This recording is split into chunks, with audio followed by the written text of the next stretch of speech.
Hey, C here, and this is C's News Recap, where I tell you all about the stories that I saved throughout the month, which are not necessarily the most important ones, so I might have missed some really big news on this video, but these are just the ones that I wanted to talk about. So there might be some really big news, or there might be some really stupid ones. But for the most part, maybe there's something that you haven't heard of. So yeah, I will be reading just the headlines and then I will give myself a 30-second timer for each article and I will try to wrap it up as fast as I can because I tend to ramble on, so I want to give myself a challenge. So without further ado, let's get into the first one. For the first piece of news, The Devil is a Part-Timer anime is finally getting a second season. Now, I haven't seen the first season, I will be honest, but it's been 84 years, no, it's been 8 years since the first one, so I'm glad that fans are finally getting the second season. Although there's still no release date, at least it's something after 8 years, so yeah, this is my chance to see it. And I'm really excited about it. It seems really fun. On more weeb news, in Tokyo, protests at idol anime event.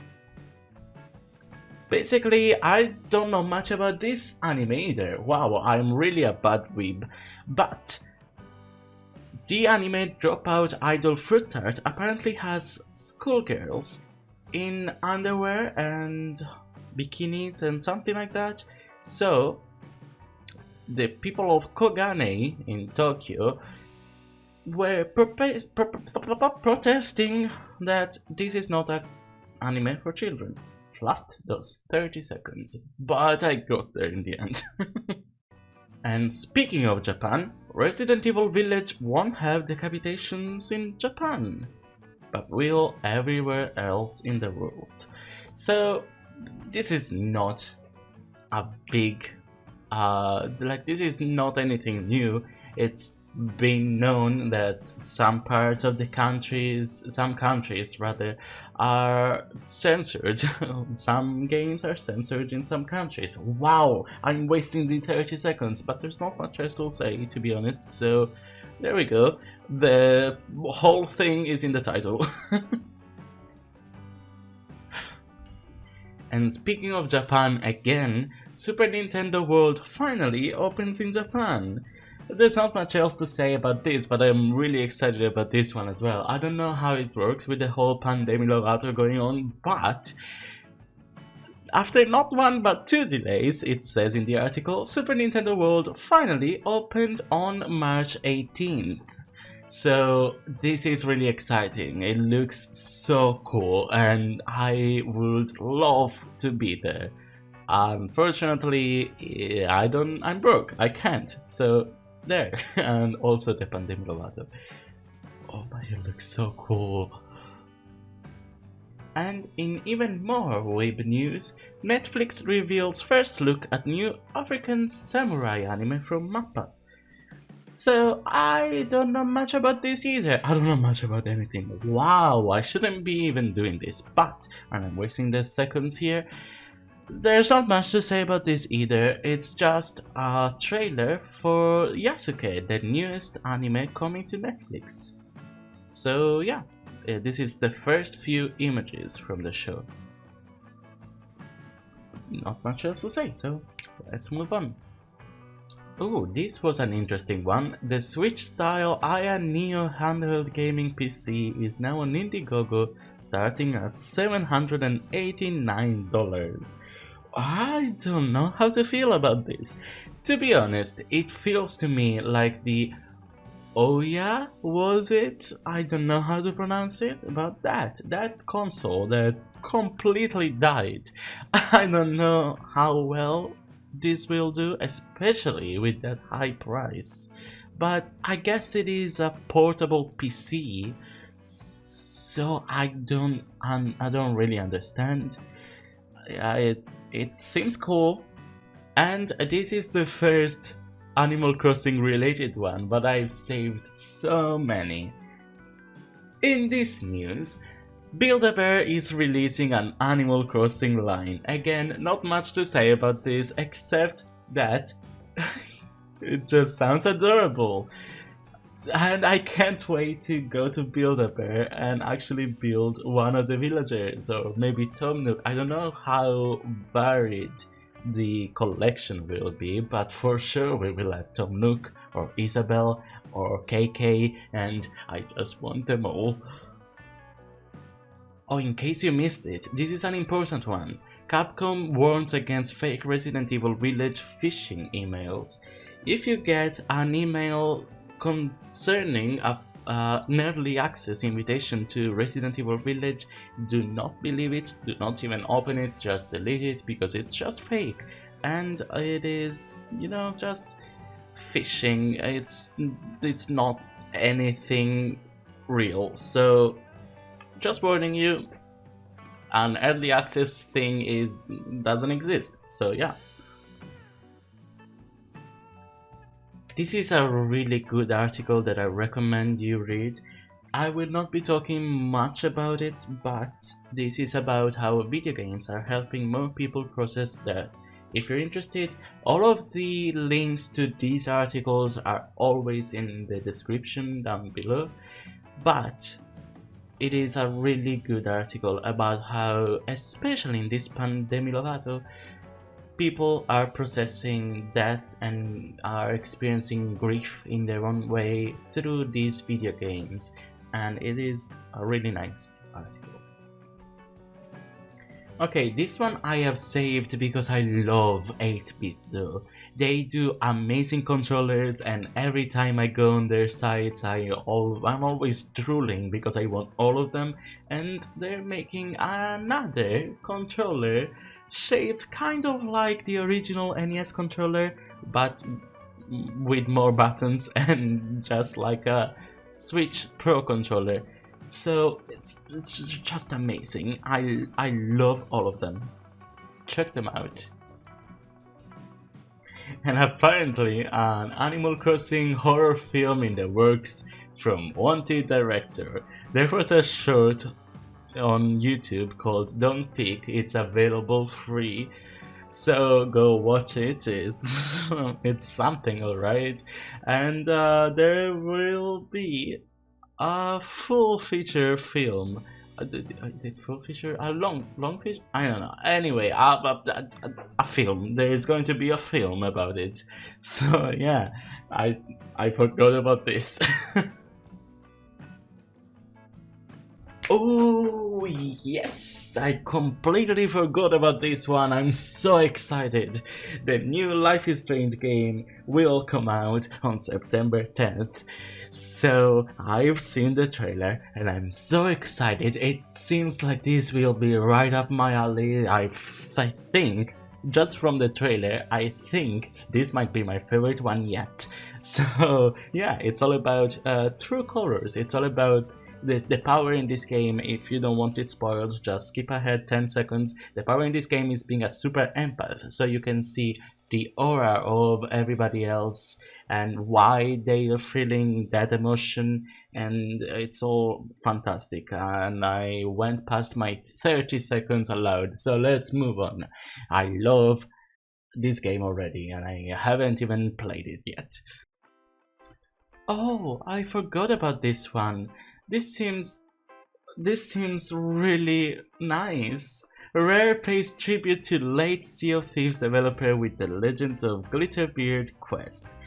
I've only played Sea of Thieves a few times when I had Game Pass for 1 month and I really like it, but you may not know that the Legend of Glitterbeard quest honors a developer named James White, who worked as an apprentice data analyst on Sea of Thieves until his untimely passing. That... aww.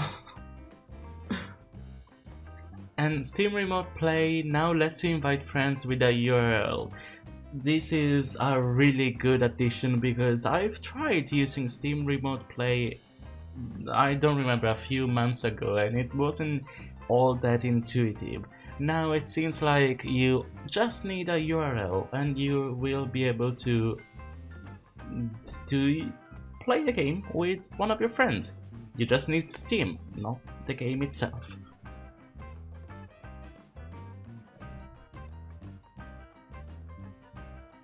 Okay, I don't think I can keep it under 30 seconds for this one, so I think I'll just ramble on. The internet does March 31st, the day Mario dies, so you might already know that Super Mario 3D All-Stars was released as a celebration for a number for Mario's 35th anniversary. And yeah, uh, for some reason it will just stop selling. Even physical copies will stop selling. They will take all of the physical copies back on March 31st. Also, Super Mario Bros. 35, which honestly I think they didn't even say that it was a thing. Like, I found out about it accidentally while I was browsing the eShop, eStore, the Nintendo Store, whatever it's called. I was browsing it just lazily, and I found out that Super Mario Bros. 35 was a thing. Like, for Tetris 99, there was this huge wave of people talking about it and raving about, oh, Battle Royale Tetris. Why did nobody talk about a Battle Royale Super Mario Bros? I don't know, but anyway, that will stop working on March 31st as well. And I don't know why. Nobody knows why. So people are just starting saying that Mario will just die on Mario 31st, on March 31st. So yeah, that's it. And you can see why I need the 30 seconds timer, because I ramble so much about stuff that I want to talk about. Anyway, the next piece of news is Pikmin is the next AR game from the makers of Pokemon Go. You can't imagine how excited I am for this. Like, I already really liked Pokemon Go, but I'll be honest, I'm not a huge fan of Pokemon. I love it in concept, but then in theory it's a bit too much for me. The grinding and everything. I mean, not in Pokemon Go, but in general in Pokemon. I'm wasting my 30 seconds, but yeah, I love Pikmin, and I just want to collect all of the Pikmin in the world. So I'm so excited. This is not exactly related to March per se, but the article was released in March, so I'll include it. Netflix is to premiere around 40 new anime titles in 2021, which I mean, there is a lot. Some we've already discussed, like Mappa's Yasuke, or the Devil is a Part-Timer one, but there will also be others like Eden or Record of Ragnarok. But most importantly, I didn't know this, Resident Evil is making an anime? What? Resident Evil Infinite Darkness. Oh, okay, it's not really an anime. I mean, it is an animation, but it's more like, you know, it's not a cartoon. It's like still CGI with the RE engine, it seems. But I mean, I'm really looking forward to it. But for the last piece of news, it's not news, it's just a story that I thought I'd share.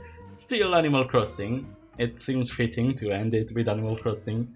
Somebody made a skin-crawling Junji Ito story into Animal Crossing New Horizons using standees. You might know this story, I know this story. I haven't read the manga that the story comes from, but why would you feel the need to do that? That is creepy. Even in Animal Crossing, it's really creepy. What? Also, Oh my god, there's two parts. I didn't see the second part. It's incredible. It's incredible. And yeah, that was all of the stories that I had saved for this month. This is something that I wanted to come back to because I really enjoy making these. It's just a lot of anxiety involved with it, but I think I found a medium to be able to do it and not get as anxious. So yeah, I hope you enjoyed it. Let me know if you want more. I hope I will be able to do more because again, I really enjoy doing these, and it also gives me an excuse, or rather what's the word here? It gives me, yeah, an excuse. Let's say an excuse. It gives me an excuse to just read news, which I often don't do because I don't want to be depressed. But the kind of news I read, as you can see, it's this kind, the kind that it's just really nice. Anyway, thank you for watching again, and leave what you thought about this video and this recap in the comments. Subscribe if you're new. As always, see you next time. Bye!